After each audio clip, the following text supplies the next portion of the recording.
Fala, galerinha do Mais 10 Futebol Clube, Dariton Souza chegando na área para falar a respeito da Série D do Campeonato Brasileiro, porque o primeiro turno se encerrou e é a hora daquele balanço tradicional com os números até o momento da metade dessa primeira fase da Série D, né, que é essa fase de grupos, né? 64 times dividido em 8 grupos com 8 times. Bora falar então dos números até o momento após 7 rodadas, após a metade dessa primeira fase da Série D. Quais são os destaques, os times com melhores números e os piores até o momento na Série D do Campeonato Brasileiro.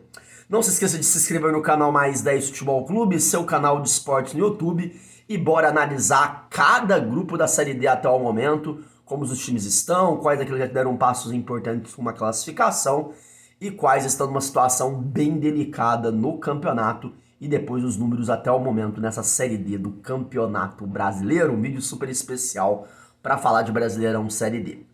Galera, começando pelo grupo 1, depois dessa metade da primeira fase da Série D, o Nacional do Amazonas lidera o grupo com 16 pontos, seguido pelo Águia de Marabá com 14, o Tunaluso está em terceiro lugar com 12, e em quarto lugar, o Maitá com 10 pontos, até onde são os 4 primeiros colocados.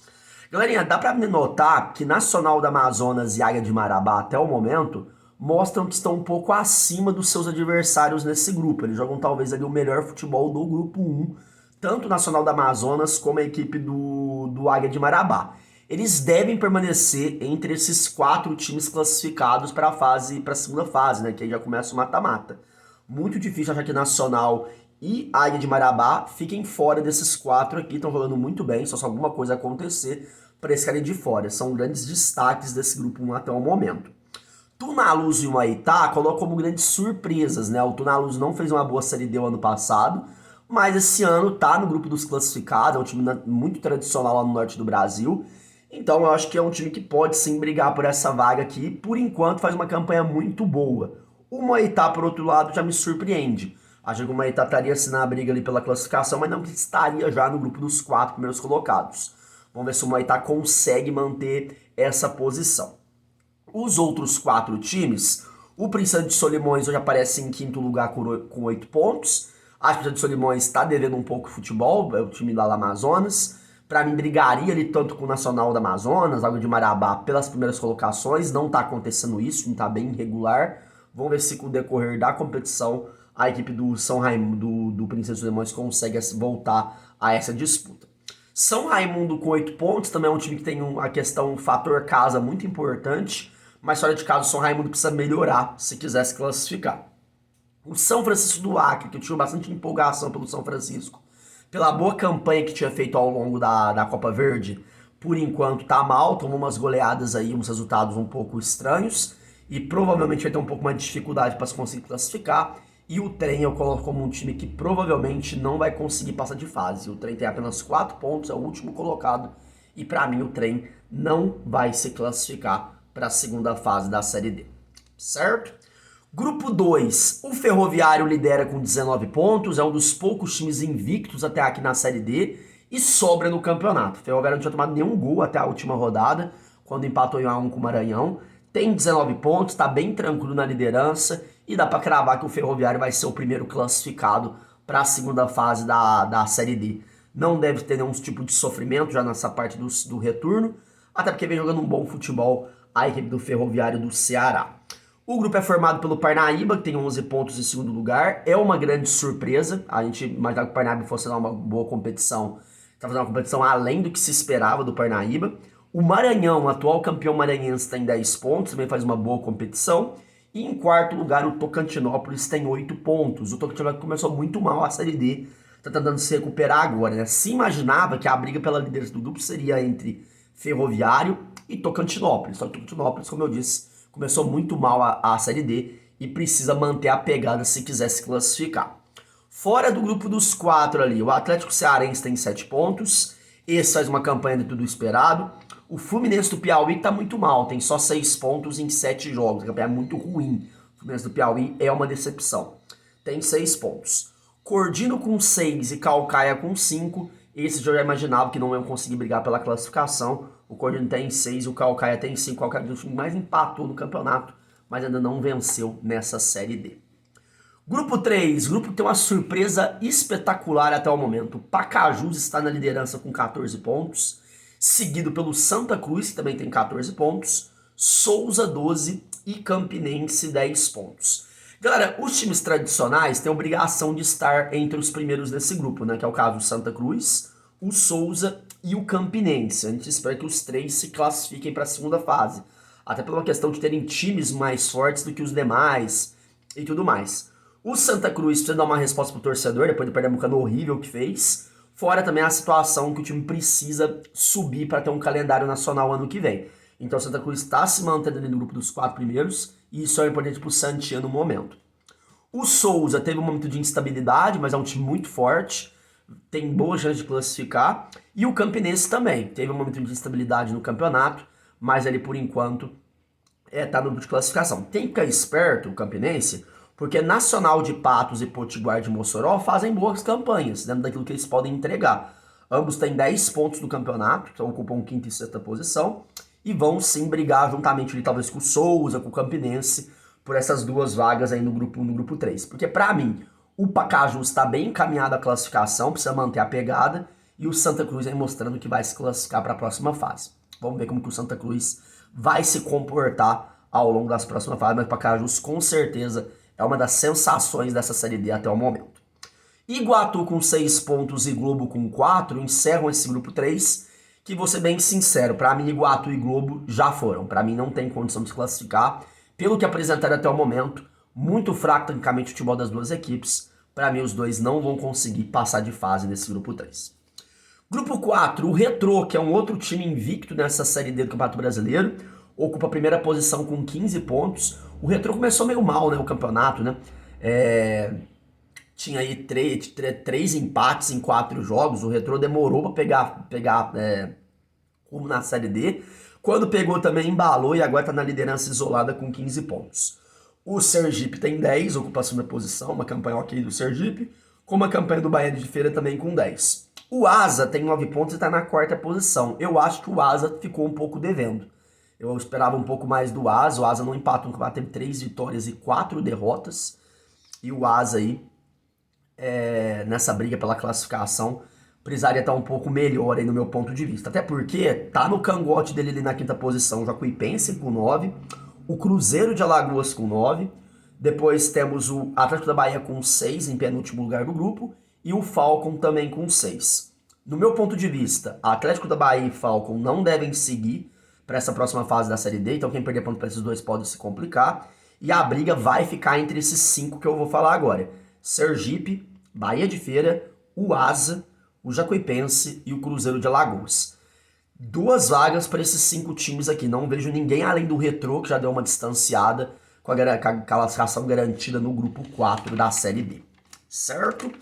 Galera, sobre o grupo 5, o Anápolis, né, tomou a liderança do Ceilândia nessa última rodada. Também é um dos times invictos na competição. O Anápolis, ainda uma goleada de 7-0 para cima do Interporto, lidera com 15 pontos. O União Rondonópolis, que todo mundo já sabia que ia brigar por pela classificação desse grupo 5, está em segundo com 13 pontos, mesma pontuação do Ceilândia com 13. Galera, pelo que o Ceilândia também está invicto na Série D até o momento. Pelo que o Ceilândia vem apresentando e o União Rondonópolis também vem apresentando, juntamente com o próprio Anápolis, creio que eles sejam os 3 grandes times favoritos desse grupo para poder passar de fase. Tão bem, 2 deles invictos, acho muito difícil eles perderem essa vaga nesse grupo, e aí sobraria apenas uma vaga nesse grupo, hoje ocupado pelo Operário de Vargem Grande, que tem 11 pontos. Depois em quinto tem o Iporá com 10, e em sexto o Brasiliense. O Brasiliense tem 9 pontos, é uma baita decepção a campanha do Brasiliense até o momento. Depois quem tiver mais informação sobre por que a situação do Brasiliense é essa, mas a campanha do Brasiliense é muito ruim, é uma campanha fraca, com apenas 9 pontos. Sétimo e oitavo lugar, o Interporto com 4 pontos, e a equipe do Euraquemes, Games, que é a pior equipe da Série D até o momento. Na hora dos números eu vou falar sobre isso, tem apenas 1 ponto, não venceu no campeonato. No meu ponto de vista, Interporto e Euraquemes já foram, para mim não tem chance de classificação. A briga pela última vaga vai ficar entre Operário de Vargem Grande, Iporá e Brasiliense, do meu ponto de vista, já que a Anápolis, União Rondonópolis e Ceilândia, para mim estão um nível um pouco acima dessas outras equipes que eu citei aqui até o momento. Vamos aguardar. Grupo 6, grupo onde a Portuguesa do Rio de Janeiro lidera com 16 pontos. A Portuguesa perdeu a invencibilidade no final de semana, mas é um dos times que joga o futebol mais bonito dessa Série D, juntamente com o Ferroviário, entre outras equipes. A Portuguesa joga muito bem. E já se imaginava que a Portuguesa é bem muito forte para a Série D, né? A Portuguesa sempre entrega bons resultados na Série D do Campeonato Brasileiro. E entregou. Tem aí 16 pontos, é líder do grupo, dificilmente vai ficar fora da segunda fase, deve ser um dos classificados. O que me impressiona nesse grupo, principalmente, é a boa campanha dos times mineiros. Porque tanto o Atlético Clube, que tem 13 pontos, está em segundo, e o Democrata, de Governador Valadares, também com 12 pontos, são times que brigam muito bem. Não fizeram o Atlético até foi bem no Mineiro, né? Foi muito bem, aliás. O Democrata nem tanto. E faz uma campanha muito bacana na Série D para aplaudir as surpresas que são até o momento. O Santo André ocupa ali a quarta posição com 11 pontos. Eu não cravo o Santo André como um dos favoritos à vaga, porque o Vitória do Espírito Santo vem jogando bem. O Vitória tá em quinto lugar com 10 pontos. Andou tendo umas derrotas aí, mas é um time que surpreende. É um bom time, o Vitória do Espírito Santo. O Resende vem se ressurgindo no campeonato com 9. E aí vem os dois últimos que pra mim já foram. Pra mim, Real Noroeste com 4 pontos. E o Nova Iguaçu, que até agora não ganhou de ninguém no campeonato, com apenas 2 pontos. Esses já foram. Pra mim já não tem chance de classificação mais no grupo. Só os caras deram uma reação muito fora da curva. O que não aconteceu. O Real Noroeste é uma decepção. O Nova Iguaçu também. Galera, grupo 7, grupo que também tem uma surpresa muito bacana, uma das sensações da Série D até o momento, que é a Patrocinense. Também invicto na competição, tem 13 pontos, lidera um grupo onde tem vários times de São Paulo, times do Paraná, de um time que lutou contra o rebaixamento no Mineiro. E o Patrocinense é líder do grupo de forma invicta. Parabéns à Patrocinense pela campanha até o momento. O Craque de Goiás ocupa a segunda colocação com 11 pontos, também tem uma campanha maravilhosa, o Craque de Goiás. Em terceiro, o 15 de Piracicaba com 9. E em quarta, a Inter de Limeira também com 9 pontos, né? Campanha dos times paulistas é uma campanha ok até o momento, nada fora da curva. Patrocinense se destacando juntamente com o Craque de Goiás, que é uma campanha muito boa fora de casa, o Craque. E aí a Ferroviária. A Ferroviária começou muito mal no campeonato, né? Venceu aí, mas tem muitos empates, tem 8 pontos, mas vai brigar pela classificação ali com os times paulistas, provavelmente. Cara, quem decepciona de verdade mesmo é Maringá e Cascavel, né? O Maringá tem 7 pontos, ocupa apenas a sexta colocação no grupo, e o Cascavel tem apenas 6 pontos, é o último colocado. Os dois times paranaenses muito mal no campeonato. O Operário do Mato Grosso do Sul, com 7 pontos, também tá ali na briga, penúltimo colocado, é uma campanha dentro das suas possibilidades. Só que esse grupo 7 aqui, galera, eu coloco todo mundo ainda com chance de classificação. Pra mim é o grupo mais equilibrado da Série D até o momento. Grupo bem bacana. Após a metade da competição, aí todo mundo tem chance ainda, só que os paranaenses estão devendo um pouco e o Patrocinense está fora da curva, os times paulistas dentro das suas condições, né? Grupo 8, para a gente poder encerrar a parte da classificação, o Caxias tomou a liderança que era dele desde o início, todo mundo imaginava que o Caxias e o Brasil de Pelotas fossem os grandes times desse grupo 8, e isso se confirmou. O Caxias assumiu a liderança com 14 pontos, após bater o Ercílio Luz no final de semana, é líder do grupo e acho muito difícil alguém tomar essa liderança do Caxias. A gente sabe que o Caxias ia encaixar e ia ser difícil tomar a liderança dele. O Caxias lidera, seguido pelo São Joséense, que tem 12 pontos no campeonato, né? Faz uma grande campanha o time paranaense, ao contrário de Maringá e Cascavel. O São Joséense, que não era cotado, está em segundo lugar, também é uma das grandes sensações do campeonato. O Ercílio Luz faz uma boa competição, é o terceiro também com 12 pontos. E o Concórdia tá nessa quarta posição com 10 pontos. Galera, aqui eu só consegui ver o Caxias bem encaminhado à classificação. Acho que os demais todos vão brigar. Tirando eles, eu acho que Aimoré e Brasil e Novo Hamburgo, que eu acho que eu colocaria eles um pouco atrás. Só que a gente pega o Camboriú, que começou muito bem, foram 3 vitórias em 3 jogos, depois 4 derrotas seguidas. Até demitiu o treinador e tudo mais. Não sei se o Camboriú vai ter força para manter essa posição e continuar brigando pelo G4, sendo bem sincero. O Brasil de Pelotas deu uma ressurgida, começou muito mal, agora vem de 2 vitórias, tem 9 pontos, vai brigar sim por esse lugar no grupo. Até acho que o Brasil de Pelotas está à frente de Concórdia e talvez ali briga ali pela segunda essa posição com o Ercílio Luz e com o São Joséense. Vamos ver se vai melhorar no campeonato, né? Depois temos o Aimoré com 7 pontos, o Novo Hamburgo com 2, acho que estão uma prateleira um pouco abaixo. E pra mim acho que os dois não têm chance de classificação do campeonato mais. Eu acho que o Aimoré, mesmo com a diferença de 3 pontos, não apresenta um bom futebol. E o Novo Hamburgo não venceu uma no campeonato. tem 2 pontos. O Novo Hamburgo tá muito mal na Série D. Ufa, classificação já foi. Vamos para os números da Série D do Campeonato Brasileiro, nesse vídeo especial sobre esse fim do primeiro turno. Bora falar como foram os números, né, ao longo dessa Série D do Brasileirão, né? Galerinha, foram até o momento 224 partidas com 521 gols. Isso mesmo, 224 partidas com 521 gols. Média de 2,33 gols por jogo, né?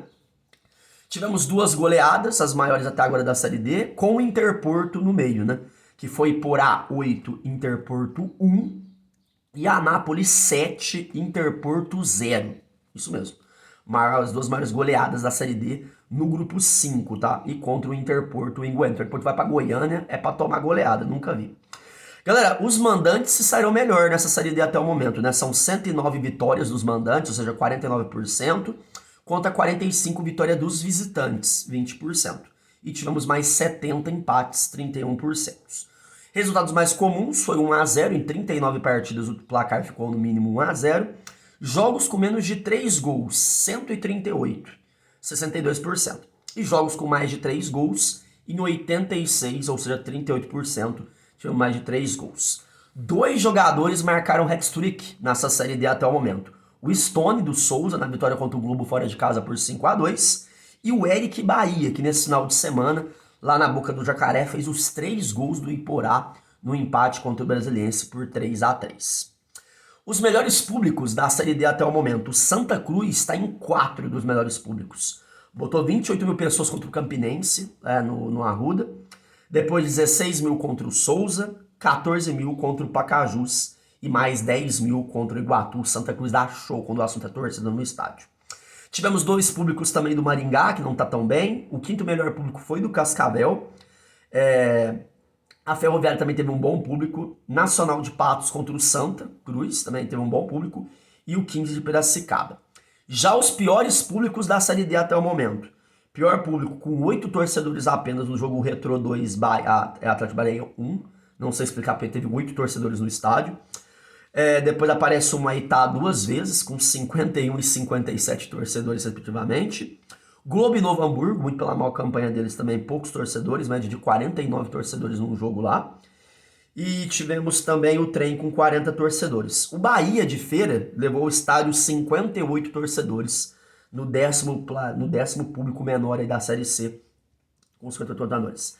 Times que trocaram de treinador. O Globo demitiu 2 vezes o treinador já nesse campeonato, na Série D. O Real Ariquemes, o Retrô, o Atlético da Bahia, o Sergipe, o Interporto, o Potiguar de Mossoró, o Cascavel, o São Francisco do Acre, o Camboriú, a Ferroviária e o Brasiliense. Ambos esses times mandaram embora seus treinadores já no campeonato.